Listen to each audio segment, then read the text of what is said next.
Akala ko, sa teleserye ko lang mapanood. Akala ko, sa kakaiyak ko dati sa drama sa radyo, ay drama lang lahat. Yun pala, ay mangyayari din sa totoo kong buhay. Dear Ate Mayora, tago mo na lang ako sa pangalan na Jamaica. May gulang na 23, dalaga at breadwinner sa pamilya ko. Mahirap ang buhay namin. Bahay trabaho lang ako. Kat isang araw, may nakilala ako na isang estranghero.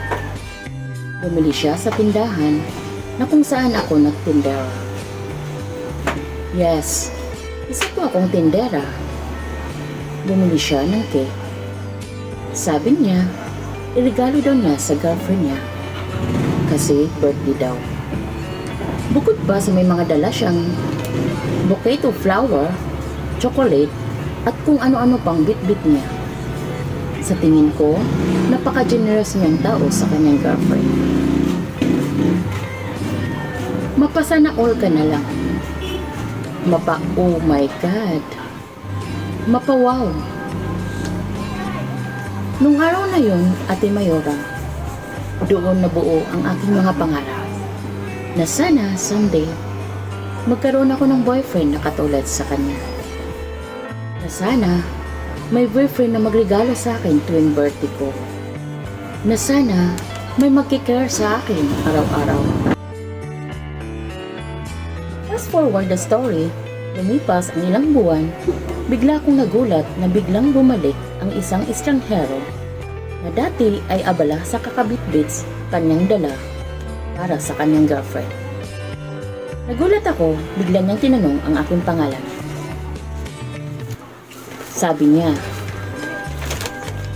Miss, pwede ba makuha yung pangalan mo?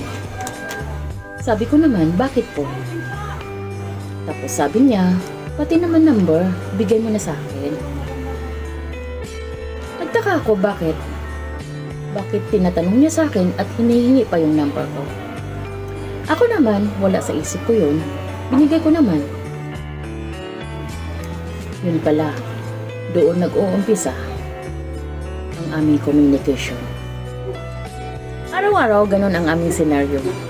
Araw-araw, chat, text, tawagan.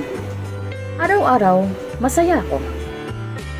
Hanggat, hindi ko naakalain na nahulog na pala ang loob ko sa kanya. Ate Mayora, wala akong intensyon na agawin ko siya sa kanyang girlfriend.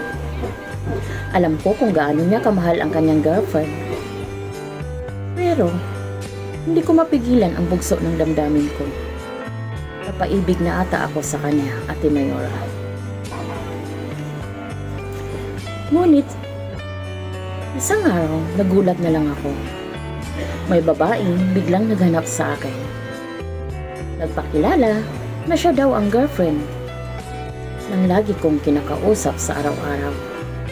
Yun pala, nabasa niya ang mga chat namin sa Messenger.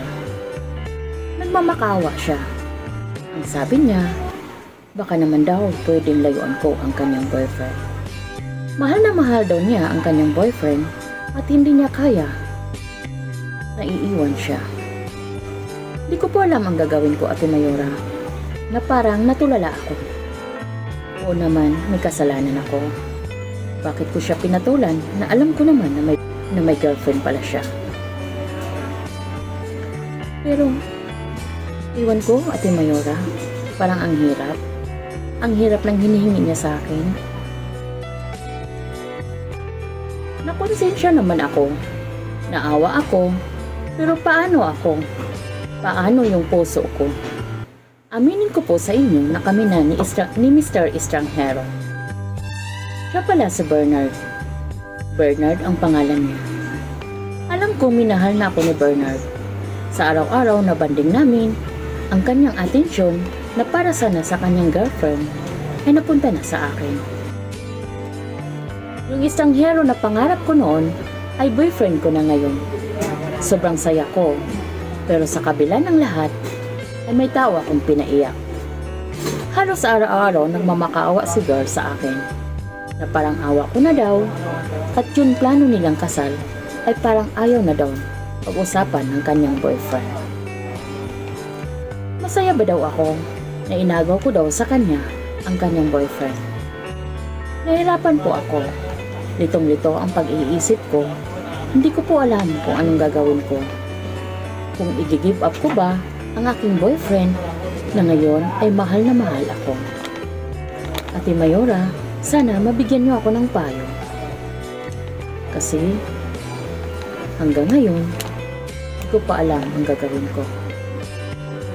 Sana sa mga taga-subaybay mo, sa nakakinig sa kwento kong ito, na sana huwag nila akong i-bash, na sana bigyan nila ako ng payo.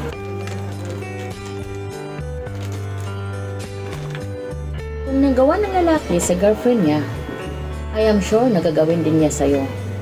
Kaya habang maaga pa, mag-isip ka na. Bumitaw ka na. Baka sa bandang huli masasaktan ka lang. Minsan, huwag nating isipin ang bugso ng damdamin natin. Samahan din natin ang ating utak para makapag-isip tayo ng tama at mali. Hanggang dito na lang, ako ang inyong lingkod.